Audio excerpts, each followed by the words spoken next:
সবাইকে নমস্কার। আমি সৌমি, বার্মিংহাম থেকে। আর প্রথমেই ক্ষমা চেয়ে নিচ্ছি যে আমি নিয়মিত ব্লগ দিতে পারছি না। তবে আজকে আমি একটা ছোট্ট ব্লগ করতে চাইছি, যে কারণে বর্তমান যে পরিস্থিতি, তাতে আমাদের মানসিক দৃঢ়তা বোধহয় একটু একটু হারিয়ে যাচ্ছে। আহমেদাবাদের প্লেন ক্র্যাশ বলুন, বা তার আগে যেটা কাশ্মীরে হলো, সমস্ত কিছু নিয়ে আমরা বেশ কিছু মর্মান্তিক ঘটনার সাক্ষী হলাম। তবে যেটা আমি বলবো, যে আরেকটা যেটা ব্যাপার দেখছি, যে আমরা এখনো মনুষ্যত্ব কিন্তু পুরোপুরি হারিয়ে ফেলিনি।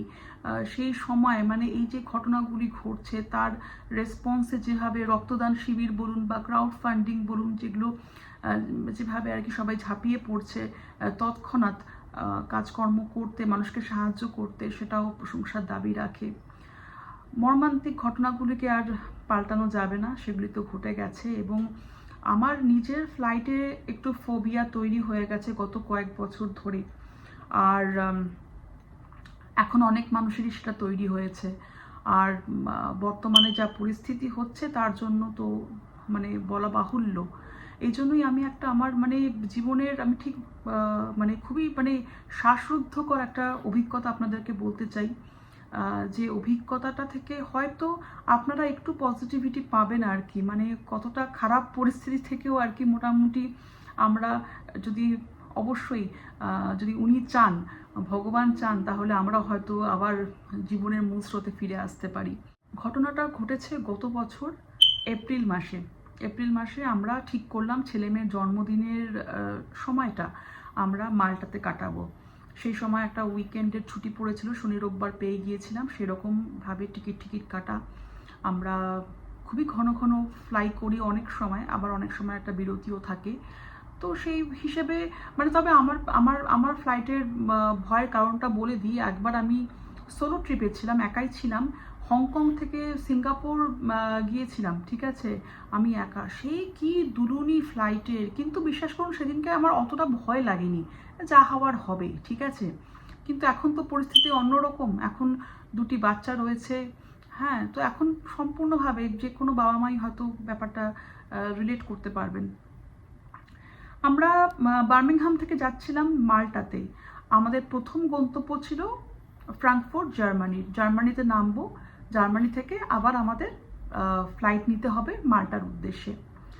জার্মানিতে পৌঁছতে বোধহয় যেটুকু আমার যা মনে আছে সেইটাকে বলছি, কারণ আমার অভিজ্ঞতাটাই আসলে এখানকার মূল আমার বক্তব্য। বাকি ব্যাপারগুলো আপনারা একটু দেখে নেবেন আর কি। যতদূর সম্ভব আমার মনে হয় 2.25 ঘন্টার একটা ফ্লাইটে সময় লাগে বার্মিংহাম থেকে জার্মানির ফ্রাঙ্কফুর্টে। সমস্ত তখনও ঠিকঠাক। আমরা আমাদের যেটা ট্রানজিটের প্রসেস বলুন, ইমিগ্রেশন, সমস্ত কিছু সেরে আমরা মাল্টার ফ্লাইটে উঠলাম। মাল্টা যতদূর মনে পড়ছে জার্মানি থেকে ওই একটু সময় লাগে, 2.5 থেকে 3 ঘন্টার মতো সময় লাগে। মাল্টাতে বিকেল 4টের সময় পৌঁছে যাওয়ার কথা। এবারে মাল্টা আপনারা জানেন খুব ছোট্ট একটা মানে ওটা দ্বীপ রাষ্ট্র বলতে পারেন আর কি, একদম ছোট্ট। ইউরোপের দক্ষিণ দিকে অবস্থিত, চারিদিকে সমুদ্র। এবারে খুব সুন্দর আমি দেখতে পাচ্ছি যে এয়ারপোর্টটাকে আমাদের ফ্লাইট অ্যাপ্রোচ করছে। দেখতে পাচ্ছি যে নামছে আস্তে আস্তে ফ্লাইটটা। পাইলট স্যার অলরেডি তখন আমাদের ল্যান্ডিংয়ের জন্য বলে দিয়েছেন। সবাই একদম আর খুব মানে মুগ্ধ হওয়ার মতো একটা দৃশ্য। আমি ভাবলাম ছবি তুলবো, কিন্তু আমি আমার ছেলেকে ধরেছিলাম বলে আমি ছবি তুলতে পারিনি। আর খুব সুন্দর লাগছিল, মনে হচ্ছে চারিদিকে প্রাচীর ঘেরা। আপনারা যারা আমার মাল্টার ব্লগটা দেখেছেন, চারিদিকে প্রাচীর দিয়ে ঘেরা একটা প্রাচীন শহর, এবং আমরা সেই শহরের মধ্যে নামছি আস্তে আস্তে। খুব সুন্দর দৃশ্য। খুব কাছে, মাটির খুব কাছে চলে এসেছি। জোরে ঝাঁকুনি হবে, তাই আমি ছেলেকে আরও শক্ত করে জড়িয়ে ধরলাম। ওদিকে কৌস্তব মেয়েকে খুব শক্ত করে জড়িয়ে ধরে আছে। নামবো, টাচ করব, স্পষ্ট বুঝতে পারলাম একটা না ঘর্ষণের মতো হলো চাকার সাথে আপনার মানে এয়ারপোর্টের মাটিতে আর কি, রানওয়েতে। এবং একটুখানি ছুঁয়ে আবার দেখছি ফ্লাইটটা ওপরে উঠে যাচ্ছে। আপনাদেরকে আমি বললাম আমার একটা ফ্লাইটের ভীতি তৈরি হয়ে গেছে। আর আমি যখনই ল্যান্ডিং হয় খুব মানে একটা মানে বিশাল একটা মানে নাভিশ্বাস ফেরি যে যাক, এই যাত্রায় বেঁচে গেলাম। কিন্তু দেখছি আবার উঠে যাচ্ছে। আমি না প্রচণ্ড মানে তখন একটু ঘাবড়ে গেছি, এবং মানে প্যালপিটেশন হতে শুরু করেছে, ভয় লাগতে শুরু করেছে। কি হলো এরকম কোনোদিনও হয়নি। বহু বছর, আমার প্রথম ফ্লাইট ছিল 2008-এ। আমি যে অর্গানাইজেশনে কাজ করতাম সেখান থেকে আমাদের নিয়ে গেছিলো একটা ফেস্টে। কলকাতা থেকে হায়দ্রাবাদ, ওই সেম ফ্লাইটটা কোস্তাবেরও জীবনের প্রথম ফ্লাইট, ওরও অফিসের কাজে আমারও অফিসের কাজে আর কি, আলাদা আলাদা সময়। তো সেই থেকে এতটা বছর যে ফ্লাইট যাতায়াত করছি, মানে এইরকম কখনো হয়নি কখনো, মানে একটু টার্বুলেন্স হয়েছে, একটু ভয় পেয়েছি ব্যাস, কিন্তু মানে ল্যান্ড মানে জাস্ট মাটিতে ছুঁয়ে আবার উঠে গেল। এবারে কেউ কিছু বুঝতে পারছে না অবশ্যই, সব একটা মানে পুরো আপনার ক্যাবিন জুড়ে মানুষের বোঝার চেষ্টা করছে কি হচ্ছে। হঠাৎ করে আপনাকে এয়ার হোস্টেসও কোনো রকম ইনফরমেশন দেবে না, আপনাকে সময় ধরে অপেক্ষা করতে হবে। তারপরে বেশ কিছুক্ষণ পরে দেখছি আমরা মালটার ওপরেই আমরা ঘুরে বেড়াচ্ছি। ততক্ষণে আমাদের মানে আকাশে হয়ে গেছে প্রায় 6 ঘন্টা মতো তো আমরা ঘুরে বেড়াচ্ছি, ঠিক আছে। মালটার চারিদিকে ঘুরে বেড়াচ্ছে, আমরা শুধু ভাবছি এই বোধহয় আবার ল্যান্ডিংয়ের জন্য ট্রাই করবে, কোনো কারণে ল্যান্ডিং হয়নি। পরে পাইলট ঘোষণা করলেন যে প্রচণ্ড হেভি উইন্ড, যেটাকে মানে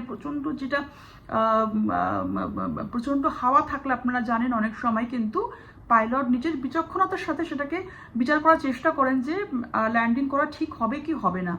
উনি ঠিক করেছেন যে না, ল্যান্ডিংটা খুব একটা করা ঠিক হবে না, সেজন্য উনি মানে করতে করতেও আবার ফ্লাইটটাকে তুলে দিয়েছে। আমার যদি কোনো টেকনিক্যাল নলেজে কোথাও ভুল হয় আপনারা আমাকে অবশ্যই কারেক্ট করে দেবেন। আমি এখানে কিন্তু আমার অভিজ্ঞতাটা বলছি যে কীরকম লাগছিল আর কি, যে মানে নামতে নামতে উঠে গেলাম।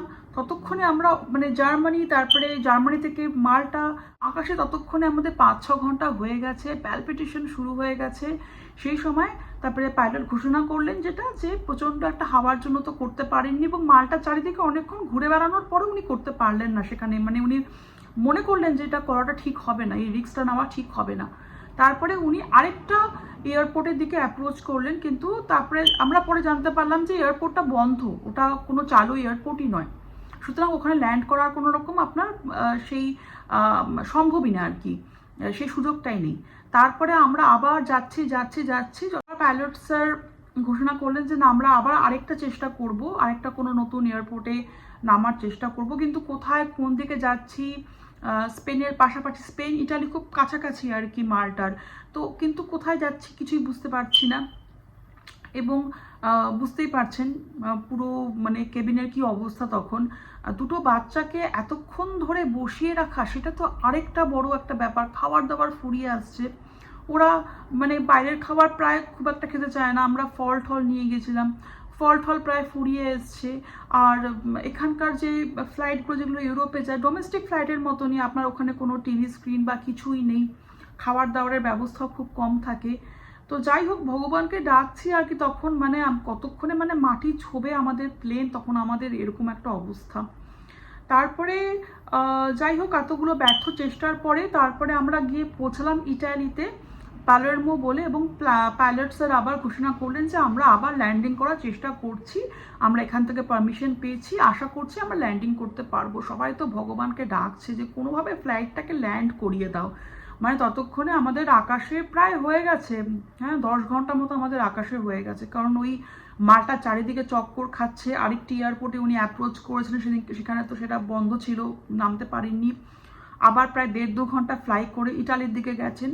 এই সমস্ত করে 10-12 ঘন্টা হয়ে গেছে। তারপরে মানে ভগবানের অশেষ কৃপা আমরা নামতে পারলাম পালেরমোতে। অসম্ভব সুন্দর একটা শহর, কিন্তু তখন সেই সৌন্দর্য উপভোগ করার মতন আমাদের মানসিকতা ছিল না, এমন অবস্থা। সবাই হাততালি দিয়ে উঠলো। পাইলট স্যার উনি বেরিয়ে আসলেন কেবিন থেকে। মালটাতে এরকম রয়েছে, হিস্ট্রি রয়েছে, অনেক সময় ফ্লাইট কিন্তু ল্যান্ড করতে পারে না। এবার আমরা তো সেটা জানি না, উনি সেটা বললেন এবং ক্ষমাও চাইলেন। ক্ষমা তো না চাওয়ার কথা না, আমাদের জীবন উনি বাঁচিয়ে রেখেছেন। 12 ঘন্টা ধরে আমরা আকাশে তারপরে নেমেছি। এবং আমি কি বলবো, এয়ার হোস্টেস মানে যতজন ওখানে এয়ার হোস্টেস ছিলেন, ওনারা যেন নিজেদেরকে হেল্পলেস পাচ্ছেন আর কি। হ্যাঁ, খালি এসে বলছেন তোমাদের বাচ্চারা মানে যা কিছু আছে আমি দিয়ে দিচ্ছি, হয়তো একটা পেস্ট্রি রয়েছে, হয়তো একটা চিপসের প্যাকেট রয়েছে, আমাদেরকে কফি দিচ্ছেন, কারণ আমরা ফ্লাইট থেকে নামতে পারবো না। যদি ফ্লাইট থেকে আপনি নামেন তাহলে আপনি পুরো নিজের দায়িত্বে আপনি বাকি আপনার পুরো ট্রিপটাকে আপনাকে করতে হবে, এবং সেখানে এয়ারলাইন আপনাকে কোনো রকম টাকা পয়সা দেবে না। এবং কয়েকজন নেমেও গেল। খুব সুন্দর একটা শহর ছিল, এবং সেখান থেকে বোধহয় ফেরির সাহায্যে মাল্টা যাওয়া যায় এরকম কিছু সবাই বলছিল। সবাই তখন রিসার্চ করছে আসলে, কিন্তু আমরা দেখলাম যে না, এটা দুটো বাচ্চাকে নিয়ে হঠাৎ করে এখানে নেমে যাওয়াটা মোটো খুব একটা ভালো সিদ্ধান্ত হবে না। বুঝলাম আর কি, আমি এখানেও অনেক সময় দেখেছি, সেই নিয়ে পরে কথা বলবো। কুসংস্কার এটাও কিন্তু মানে থাকে, মানে ইউরোপিয়ানদের মধ্যে ভীষণ রকম আছে। অনেককেই দেখলাম আর কি, সিনিয়র সিটিজেনদের বিশেষ করে, যে না এই ফ্লাইটে আর থাকা নয়, একবার যখন মাটি ছুঁয়েছে এবার এখান থেকে নেমে পড়তে পারলে পরেই ভালো হয় আর কি। তো সেটা ওনাদের বিশ্বাস, এবং এভাবে বেশ কয়েকজন নেমেও গেলেন। তারপরে কি হবে কি হবে, এখানে কি রাত্রেবেলা থাকা হবে নাকি আবার মাল্টায় যাব, কিছুই বুঝতে পারছি না। তারপরে ফুয়েল সমস্ত কিছু ভরে নেওয়া হলো প্লেনে। তারপরে যখন আমরা প্রায় ওখানে আমরা 2-3 ঘন্টা ছিলাম, 2-3 ঘন্টা ওখানে রয়েছি। প্লেনের দরজা খোলা, কিন্তু আপনি নামতে পারবেন না, ঠিক আছে? যারা একেবারে চলে যাবে আর ফ্লাই করবে না তারাই নামবে ওখানে। তারপরে যাই হোক এইভাবে আমরা বসে আছি অধীর অপেক্ষায় যে হয়তো মাল্টায় আমাদের নামিয়ে দেবে রাত্রেবেলায়।